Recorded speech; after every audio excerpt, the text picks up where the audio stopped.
संस्कृत व्याकरण के तृतीय भाग में आप सभी का स्वागत है। स्वर और व्यंजन वर्णों को जानने के बाद हम सभी वर्णों के उच्चारण स्थान और उनके प्रयत्नों को जानने की कोशिश करेंगे। ये विषय बहुत ही महत्वपूर्ण है, न सिर्फ अभी के लिए बल्कि बाद में प्रतियोगी परीक्षाओं में इनसे बहुत ही महत्वपूर्ण प्रश्न पूछे जाते हैं। इसलिए इसे आप ध्यान से पढ़ेंगे और इनका अभ्यास भी करेंगे। अब इस क्रम में हम सबसे पहले यह जानेंगे कि उच्चारण स्थान कितने होते हैं। तो चलिए पता करते हैं। हमारे मुख भाग में कंठ से लेकर ओष्ठ तक कुल 7 उच्चारण स्थान होते हैं, जहाँ से पृथक पृथक वर्णों का उच्चारण हमारे द्वारा होता है। वो उच्चारण स्थान हैं कंठ, तालु, मूर्धा, दंत, ओष्ठ, नासिका और जिह्वामूल। ये 7 उच्चारण स्थान हैं। अब प्रश्न यह उठता है कि किन किन वर्णों का कौन कौन सा उच्चारण स्थान है।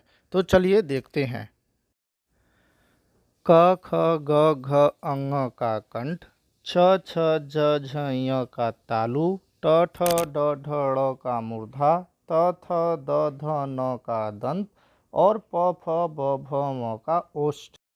य का तालु, र का मूर्धा, ल का दंत, व का दंत्योष्ठ, श का तालु, श का मूर्धा, स का दंत और ह का कंठ। ये उच्चारण स्थान होते हैं। अब स्वर वर्णों को देखते हैं। अ का कंठ, ई का तालु, उ का ओष्ठ, ऋ का मूर्धा, ऋ का दंत, ए और ऐ का कंठ तालु, ओ और औ का कंठ ओष्ठ। ये उच्चारण स्थान स्वरों के होते हैं।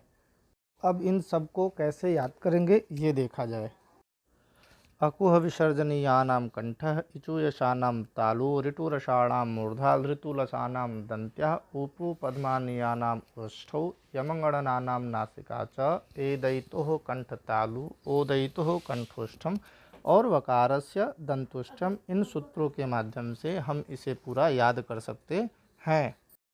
उच्चारण स्थानों को जानने के बाद अब हम प्रयत्नों को जानेंगे। वर्णों के उच्चारण करने में वक्ता अर्थात बोलने वाले को कुछ चेष्टा करना पड़ता है। इसी चेष्टा को प्रयत्न कहते हैं। यह प्रयत्न 2 तरह का होता है, आभ्यंतर और बाह्य प्रयत्न। आभ्यंतर प्रयत्न, आभ्यंतर से तात्पर्य उस चेष्टा से है जो वर्णों की ध्वनि निकालने से पहले मुख के अंदर होती है। यह 5 प्रकार की होती है। पहला स्पृष्ट, दूसरा ईषत् स्पृष्ट, तीसरा ईषद विवृत, चौथा विवृत और 5वां संवृत। इस प्रकार यह 5 प्रकार के आभ्यंतर प्रयत्न होते हैं।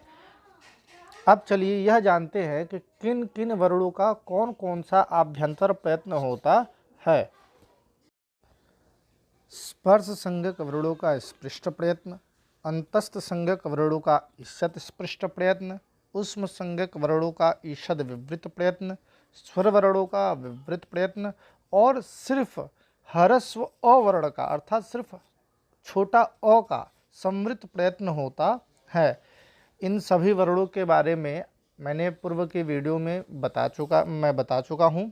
स्पर्श संज्ञक वर्ण क से लेकर म तक, अंतस्थ संज्ञक वर्ण य व र ल, ऊष्म संज्ञक वर्ण श श स और ह, स्वर वर्ण 9 होते हैं, अ, ई, उ, ऋ, लृ, ए, ऐ, ओ, औ।